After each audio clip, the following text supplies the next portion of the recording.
Andrew Scheer. His weakness will cost you.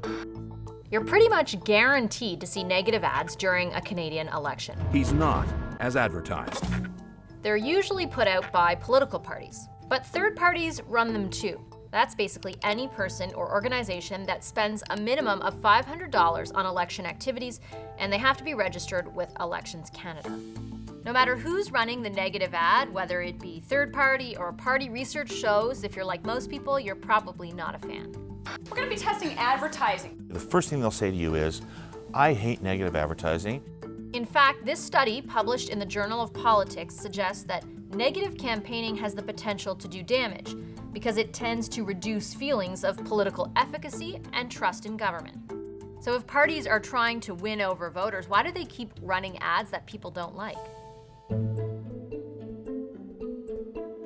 First, let's point out how big of a deal advertising is to a campaign. Strategists say it accounts for 50% of the budget.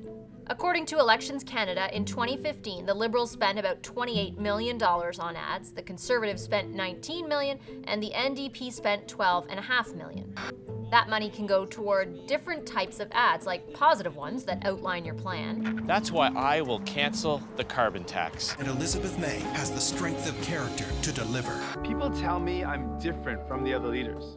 You can run contrast ads that compare your plan with your opponent's plan, or you can criticize your opponent. Strategists call that going negative.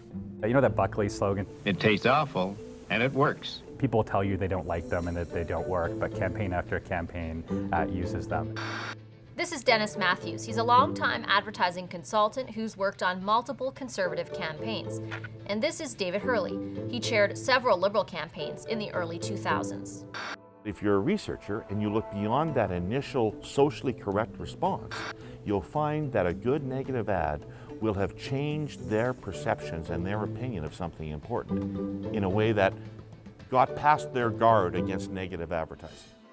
So what makes a negative ad good enough to change perceptions?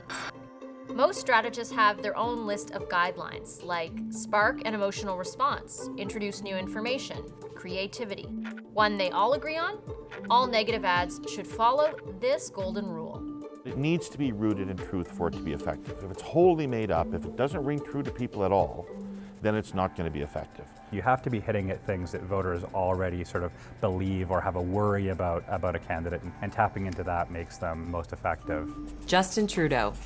He's just not ready. Hurley argues it's why this 2015 ad on Justin Trudeau didn't work. It wasn't rooted in truth, and it was a disprovable proposition. You might remember the Liberals ran a response ad. This was unusual because most parties don't want to draw attention to criticism. I'm ready to bring real change to Ottawa. But a third-party group has actually already recycled the idea for the 2019 election. Justin Trudeau. He was never ready. In fact, don't be surprised if you see more ads from third parties during this election. His weakness will cost you. It's much better if you can find somebody else to convey the negative messages than you, because otherwise what you're doing is you're risking all sorts of potential backlash. This is Alex Marland. He studies political messaging at Memorial University in Newfoundland. More from him in a minute. His party was caught breaking the rules. Let's go back to 2015, though. The Conservatives were trying a tactic on Trudeau that they also tried on Tom Mulcair. Another career politician we can't afford. The idea is to debrand your opponent before they can brand themselves, and you'll most likely see it done to challengers. Do you think it's easy to make priorities? Leaders set priorities. Leaders get things done. Michael Ignatieff, just visiting. Dennis Matthews worked on both of these campaign ads. This is something where an advertising campaign run against you before you've had a chance to run your own about yourself is kind of worst case scenario. Not all negative ads hit the mark. In fact, they really risk backfiring. Take, for example, this Liberal ad from the 2006 campaign. Stephen Harper actually announced he wants to increase military presence in our cities. We did not make this up. That ad never made it to air, and the Liberals pulled it from their website over concerns it could be misconstrued. I should clarify, there's actually another type of ad, the attack ad. I'm going to let Alex Marland explain that one. An attack ad is one that is focusing on personal traits, how somebody looks. It really doesn't have anything to do with public policy. Most strategists will tell you that personal attacks are a no-go zone. I personally would be very embarrassed if he were to become the Prime Minister of Canada. Think twice. This progressive conservative ad from 1993 is maybe the best known example of an attack ad in Canadian politics. It was widely seen as trying to use Jean Chrétien's partial facial paralysis to spark some doubt about his leadership abilities. They tried to make fun of the way I look. There's many reasons to vote for somebody or not to vote for somebody. Appearance isn't really one of those ones that I think passes the test of is this an okay thing to be going after. That ad came to be seen as not a fair comment, but an unfair, cheap thing to do to Mr. Chrétien.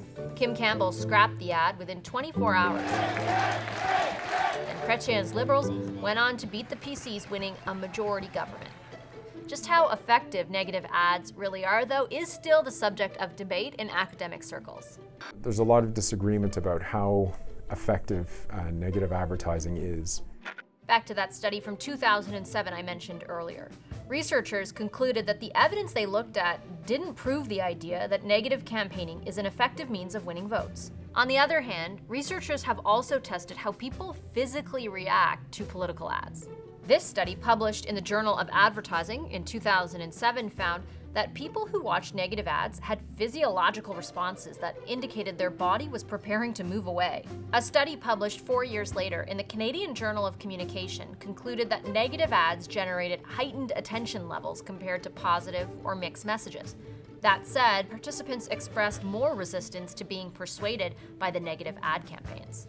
In the end, Marland argues that negative ads do something that positive ads alone can't. It provides information to voters that they perhaps would not have heard otherwise and they have not considered. Isn't it better to have voters who are able to consider both positive and negative information than just only positive information? How do you feel about negative ads? Let us know in the comments, and you can also find our sources below this video.